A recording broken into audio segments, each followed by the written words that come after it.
नमस्कार दर्शकों, आज हम जिस गौ माता को पूजते हैं, घर में सबसे पहले जब रोटी बनती है तो पहली रोटी गौ माता के लिए निकालते हैं। लेकिन क्या आपको पता है कि माता पार्वती ने गौ माता को श्राप दिया था? अगर आपको नहीं पता तो हमारी वीडियो पूरी देखिए, आपको इसकी जानकारी मिल जाएगी। एक बार जब शिव और पार्वती समुद्र के किनारे विहार करने गए तो शिव जी के मन में शरारत करने को सूझा।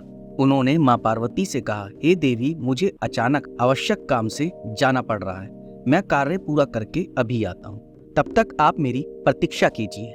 दरअसल शिव माता पार्वती को परेशान करना चाहते थे। शिव जी की बात मानकर देवी पार्वती अकेले ही तट पर बैठकर उनकी प्रतीक्षा करने लगी। इसी तरह शाम हो गई और उस दिन तीज की तिथि थी। जब रात तक शिव जी न लौटे तो माता पार्वती ने तट पर ही रेत के शिवलिंग का निर्माण किया और आसपास उपलब्ध पूजन सामग्री से रात भर शिव जी का निर्जला निराहार व्रत संपूर्ण किया।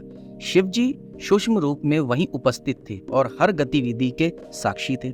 सुबह होने पर पार्वती ने समुद्र में रेत के शिवलिंग और पूजन सामग्री का विसर्जन कर दिया। इसके थोड़ी ही देर बाद शिव जी प्रकट हो गए और बोलने लगे कि देवी पार्वती, आपने कल तीज की तिथि पर मेरी पूजा नहीं की। पार्वती जी ने कहा कि मैंने पूजा की थी और अभी सामग्री विसर्जित ही की है। शिव जी अभी भी पार्वती जी के साथ और मजाक करना चाहते थे। उन्होंने कहा कि पार्वती, मुझे तो पूजा का कोई चिन्ह दिखाई तक नहीं दे रहा। अगर आपने पूजा की है तो इसका कोई प्रमाण दीजिए। माँ पार्वती भी समझ चुकी थी कि भगवान शिव उन्हें जानबूझकर सता रहे हैं, क्योंकि जो जगत की हर घटना का साक्षी है उसे प्रमाण की आवश्यकता क्या है। देवी पार्वती भी इस हंसी मजाक का भरपूर आनंद ले रही थी। शिव जी की बात सुनकर माता पार्वती ने आसपास देखा।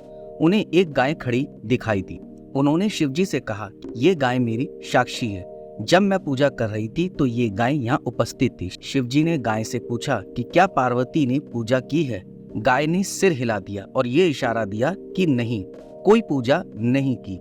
शिव जी ने कहा, पार्वती, आप असत्य कह रही है। गाय ने आपकी गवाही दे दी। शिव जी के सामने स्वयं का आकरण झूठा साबित होना पार्वती सहन नहीं कर पाई और क्रोध में आकर उन्होंने उस वक्त गाय को श्राप दे दिया। माता पार्वती ने श्राप देते हुए कहा कि तू दिव्य जन्मा है, तू जगत कल्याण के लिए प्रकट हुई है, इसलिए जनहित के लिए तेरे गुण यथावत रहेंगे, किंतु जिस मुंह से तूने झूठी गवाही दी है उसे दंड भुगतना होगा। झूठ बोलने के कारण अब से झूठन ही तेरा आहार होगा।